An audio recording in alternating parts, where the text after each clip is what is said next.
Bismillahirrahmanirrahim. Kasım Süleymani'nin Irak'ta, Bağdat'ta Amerikan terörizmiyle katledilmesi bize göre Amerikan terörizminin, devlet terörizminin ulaştığı uç bir noktadır.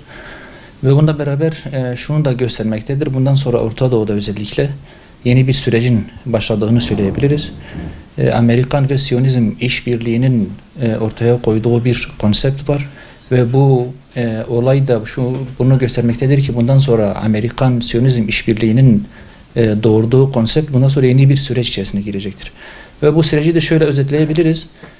Bugünden itibaren artık muhaliflerini hiç çekinmeden, hiç kimseyi hesaba katmadan, hiçbir ülkenin bağımsızlığını, egemenliğini hesaba katmadan, düşünmeden bütün muhaliflerini askeri yöntemlerle bulundukları her yerde ortadan kaldırma gibi bir süreç başlatılmış oldu ki bu onların Orta Doğu'da vardıkları gücün büyüklüğünü göstermesi açısından ve bununla beraber İslam coğrafyasının, Müslümanların parçalanmışlığı, ihtilafları ve birbirine düşmelerinin ortaya çıkardığı acı bir sonuç olarak da okumak gerekir diye düşünüyorum. Parlamentonun aldığı karar malum henüz tam bağlayıcı değil. Hükümetin bunu onaylaması lazım. Ancak biz parti olarak ilk günden beri dış müdahalelerin, askeri güçlerin başka ülkelerin içerisinde bulunmasının, onların iç işlerine müdahale etmesinin karşısındayız.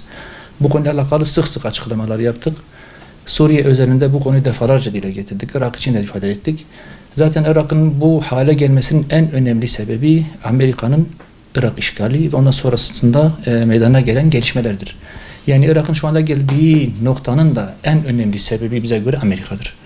Dolayısıyla her ne kadar Amerikan askerlerinin çıkarılması özelinde alınmış bir karar olmasa dahi özellikle Süleyman Kasimi'nin katledilmesinden sonra bu kararın alınması daha çok Amerika askerlerinin çıkarılmasıyla ilgili olarak okundu dünyada.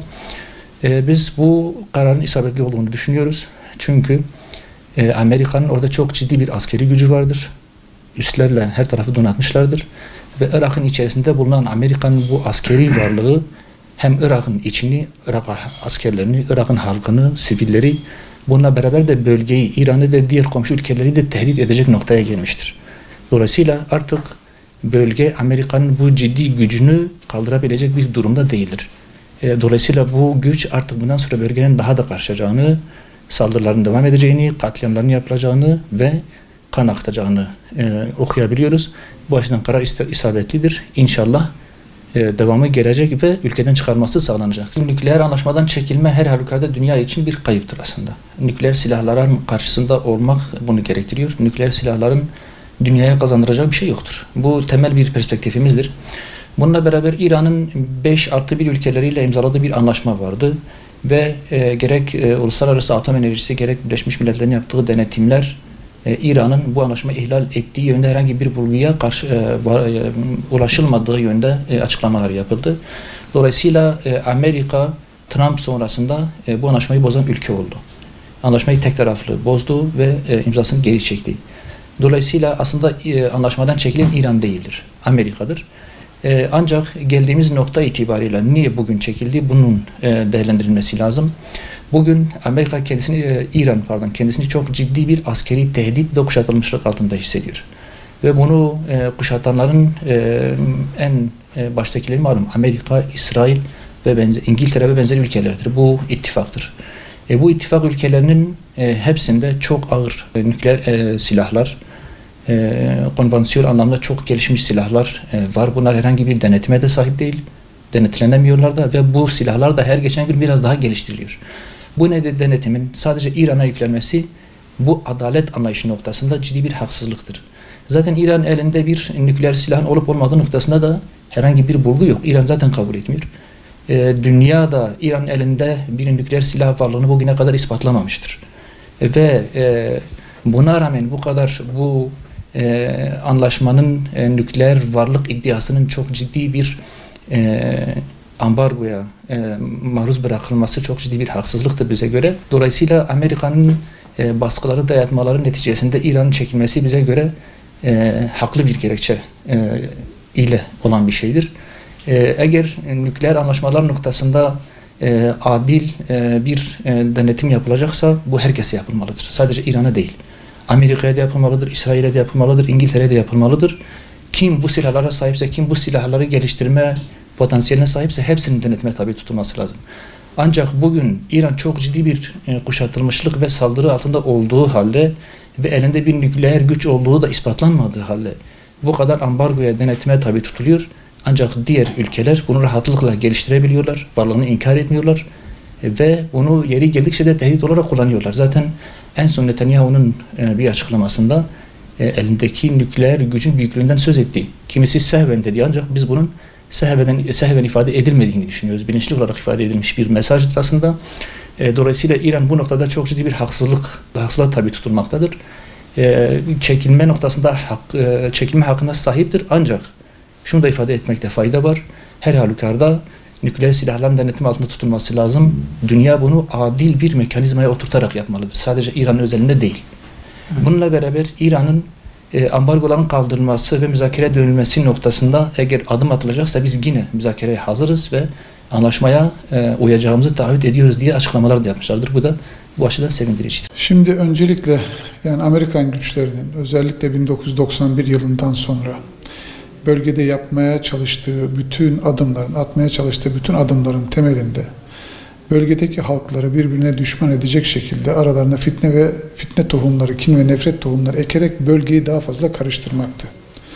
Bunu önce çekiç güçle vesaire yapmaya çalıştı, bütün bunları hayata geçirmeye çalıştı.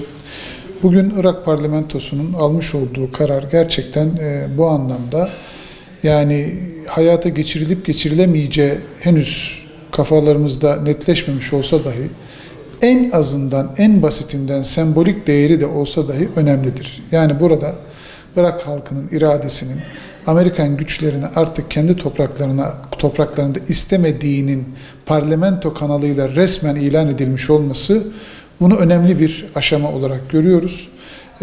Bu saatten sonra aslında bütün Irak'taki yani hükümet dahil, parlamento dahil, Irak'taki diğer kanaat önderleri dahil yani kendi topraklarında Amerikalıların sadece çıkar çatışması üzerine kurguladıkları bu durumdan ülkelerini kurtarmaları gerekir ve bir an önce kendi iradeleriyle şekillendirdikleri bir süreci başlatmaları gerekir diye düşünüyoruz. Bu anlamda önemli buluyoruz. Hani şimdi bir meşru durum vardır, bir de gerçek durum vardır. Amerika'nın orada bulunması meşru değildir ama sonuç itibariyle gerçektir. Şimdi bu ikisi arasındaki çıkmazı yaşayacak toplum. Bu bir süreç. Yani bugün hemen karar alındı. Yarın Amerikan askerlerinin oradan çıkması tabii ki bu anlamda meşru olmamasına rağmen gerçekleşmesi çok mümkün görünen bir şey değil. Çünkü yani onların mantığının temelinde maddi olarak oradan sömürmek, orayı tamamen alt üst etmek adına kurguladıkları bir zihin yapısı olduğu için bunu beklemek çok akılcı değil ama zaman içerisinde bu ilk adımın sonuçlarının mutlaka alınacağına dair bir düşünce var bizde.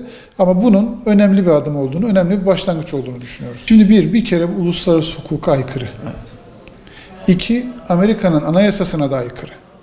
Yani siz hem de Birleşmiş Milletler'de tanınan, bilinen bir devletin hem de resmi devlet görevlisinin başka bir ülke topraklarında bu şekilde bir operasyonla katlediyorsunuz. Bunun yani bırakınız işin bölgedeki etkisini, psikolojik etkisini, sosyal açıdan ortaya çıkardığı sorunları zaten bir kere bu uluslararası hukuka aykırı. Yani siz bağımsız bir devletin topraklarında başka bir bağımsız devletin askerini, generalini, devlet görevlisini bu şekilde bir operasyonla katlediyorsunuz. Bunun anlaşılabilir, kabul edilebilir kesinlikle bir tarafı yok. Önce Amerika uluslararası hukuku çiğnemiştir burada. İki, zaten kendi içinde de şu anda tartışmalar devam ediyor. Bu tartışmalar nedir? Yani senatosu vesaire sen böyle bir şey yaparken bizden onay aldın almadın gibi de tartışmalar da var içlerinde. Ama bunun ben yani Trump'ın bu yıl içinde yapılacak olan 3 Kasım'da yapılacak olan Amerikan seçimleriyle ilgili iç kamuoyundaki azil sürecini atlatmak adına böyle bir oyun olduğunu, böylesine bir algı olduğunu, böylesine bir karar olduğunu düşünüyorum. İnsanlığa yapılacak en büyük kötülüklerden birisi de insanlığın hafızasını silecek bu tür işleri yapmaktır. Evet. Bu tür tehditleri yapmaktır. Yani bugün dünyada kültürel varlıkları korumak adına öyle veya böyle, az veya çok bir irade var. Yani neresinde olursa olsun, dünyanın hangi bölgesinde olursa olsun, yani burada kültürel varlıklar insanlığın ortak arşivi, hafızası. Siz bunları tehdit ediyorsunuz. Bunlar üzerinden bir tehditse, bunun yani hani nasıl uluslararası hukuka aykırı, Amerika'nın bu tehdidi de aslında insanlık hafızasına aykırı, insanlık hafızasını reddeden, tamamen ben merkezci ve kendisi dışındaki hiçbir şeyi dikkate almayan çıkarcı, popülist ve anlamsız bir hareket, anlamsız bir açıklama olarak görüyorum.